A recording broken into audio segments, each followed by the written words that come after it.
Hey guys, it's me, Ichin from Cosplay America, and today we are in Texas. Today our guest is, what do you go by? Moderately okay cosplay. But you can call me John. I actually enjoy your name because it's just kind of funny right off the top. It rolls off the tongue. It's probably the most intense thing I've ever made is just the name. Really? So what are the other options that you had? It was okay. So that's funny because it was actually I don't think it's funny. It's a story.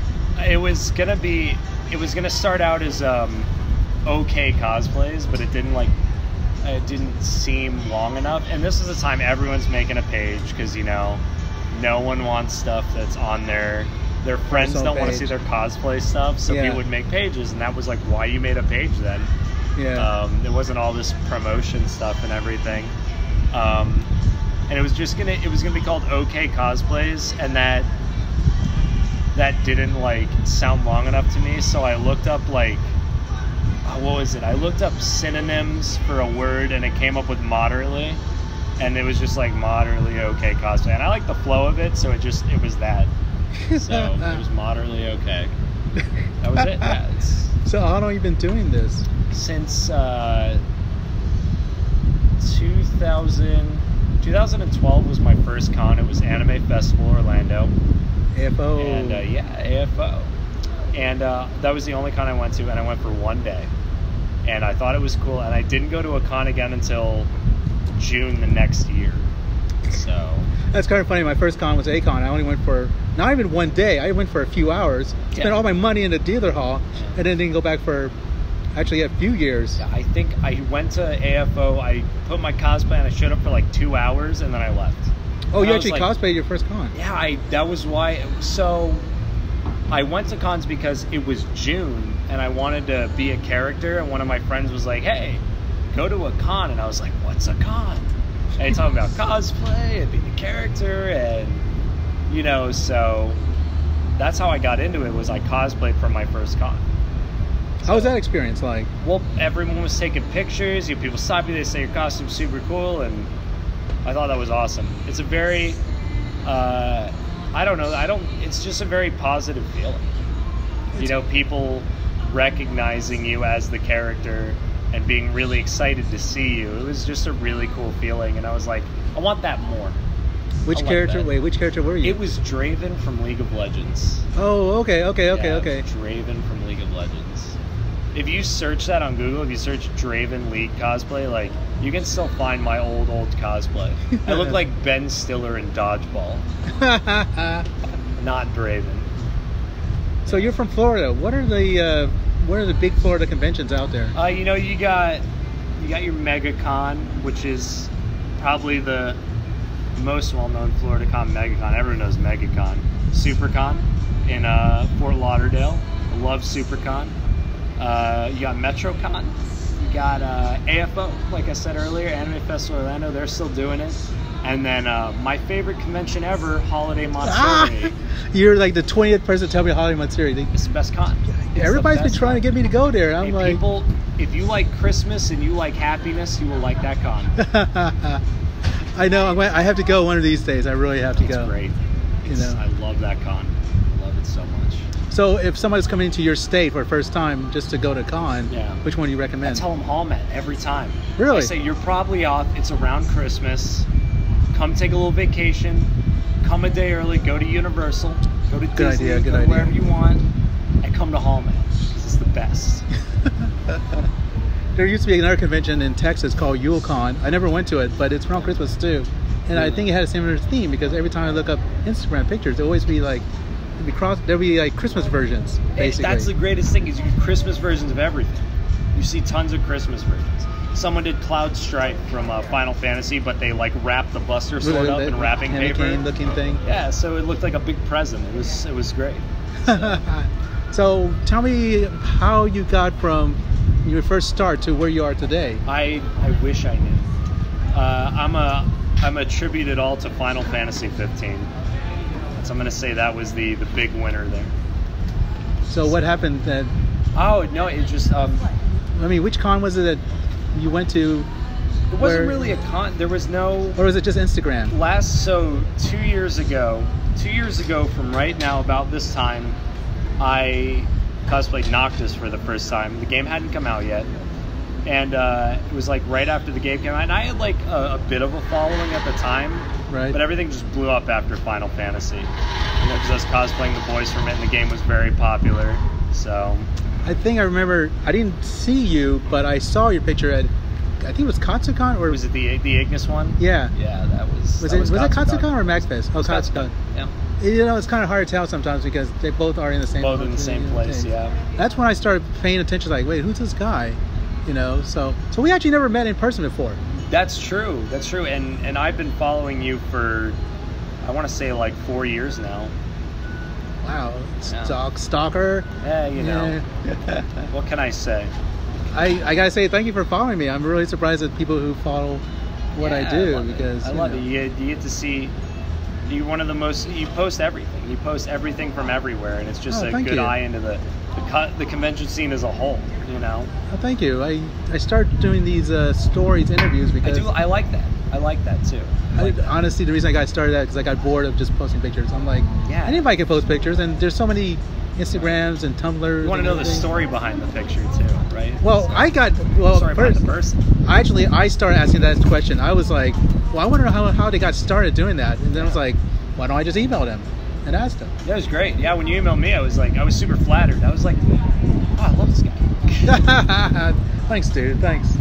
So you also have a Patreon as well. I do. It's something. It's kind of funny because before we started, you called yourself a Patreon cosplayer. Yeah, that's where most of my focus goes is to Patreon because like I don't know, things for Patreon, content for Patreon. You know, you're always trying to do something new, trying to keep them happy. What do you do on your Patreon that keeps people happy? You know, I don't know. I don't think I'm doing anything too spectacular, but people think that I am, and I could not be more grateful. So I think that I think I'm friendly. I think it's a big thing. I'm friendly and interactive. I send out my rewards on time. So business oriented, you know, or yeah. Hey, I think it's that is something that you would think is it's a given, common sense. But people get overwhelmed, and it's not something that I want to say like, oh, you know, they're intentionally not sending out the rewards. People get overwhelmed so easily. How do you keep up with it? How do you like manage your life as opposed to doing all these contents? Well, so you know, when I used to work, and I would work 50-hour weeks. You know, I'd work 50-hour weeks. And so for me, I just translated over into this, and I'm like, if I'm not working 50 hours a week, like 40 to 50 hours a week on cosplay, on Patreon, on social media stuff, then it's not my full-time job. I just call it that. You know, so for me, calling it a full-time job and it actually being a full-time job, like, is a big difference, you know? So. Have you completely shifted over, so this is basically what you do full-time? This is my full-time, yeah. Hey, thank you. Not many people pull that off, and also not that many male cosplayers pull that off as well. Yeah, and I see that's something I think is really cool about the cosplay community, though, is like most other communities, it's harder for women to succeed, but in cosplay, it's mostly women that do break that mold, and I think that's great. I think that's awesome. So no, definitely. I think that's super cool that there is a field where, you know, the majority of the people that are seeing that success are women. I think that's great. So along with your Patreon, what else do you do to get the word out? Like, so you're on social media. I am. You go to conventions. I do. How do people find out like what conventions you go to? Do you have like a convention list? I post on my Instagram. On Instagram, they have these little stories, and you can put them in your profile. Oh yeah. And then in my profile, most places, I'll say next con, you know, and Okashicon, which is, you know, where we are now, or like SuperCon Raleigh, which is next week. So. Oh, that's right. That's so I'll be changing that, and I'll be there in like a few days. So how many conventions are you going a year now, roughly? I think last year I did 16. That's a lot, dude. Yeah, it is. So I wanna get it down to about one a month. I want to be picky and get down to about one a month, you know. But it can't always be that. You know, so sometimes you got to do 3 one month and then 0 the next month. Yeah, you got to balance it out. Yeah.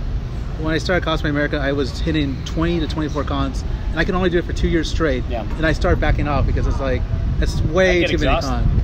I'm exhausted. I'm just like, you know. But how do you manage the whole traveling aspect? Like, what's the best part of traveling for you for conventions, and what's the worst part of traveling to conventions? The best part is you get to meet everyone, you get to see new places, and the best part is you get to try the local food. Definitely. That is the best part. I think everyone can agree with that. The worst part is that when I travel a lot, I get behind. Oh, you mean like Patreon stuff? Well, I don't get behind on Patreon, but like I feel like I'm not doing enough for it. You know, so I do that, but then like I want to be making new stuff all the time. I always want to be making something new. You know, like once I finish a costume, I have like a day where I'm happy. And I'm like, yeah, I did that. And then the next day I'm like, all right, but what am I working on next? Oh, so it's like an ongoing... It's always ongoing. I always try to outdo myself. So you've been doing this for a few years. Like, what have you learned being a... We talked about this. I don't even know what the word is. I call it touring cosplayer. Touring cosplay. There's some people that just tour. They do guest spot. And like I said, I think I would call myself like a, I don't know, social media personality. That's too long, dude. You gotta keep scoring those. You're social. I'm me. Okay, you're you. I'm me. That's basically it. You're just you. I'm the me man. The meme man. What advice do you have for people who are kind of like looking toward what you're doing? Or do you have any advice for people? I did an interview with Patreon, and you can read that. It's on their blog. Wait, Patreon reached out to you? Yeah, Patreon reached out to me, and they were like, hey, we'd like you to be on the blog. Really like what you're doing. And I was flattered, of course. So you can read that blog, and that's a big interview that tells about that. But I think it comes down to being open, being available, being interactive, and being friendly. That's it. That's it? Yeah. Just people got to know you're a person too.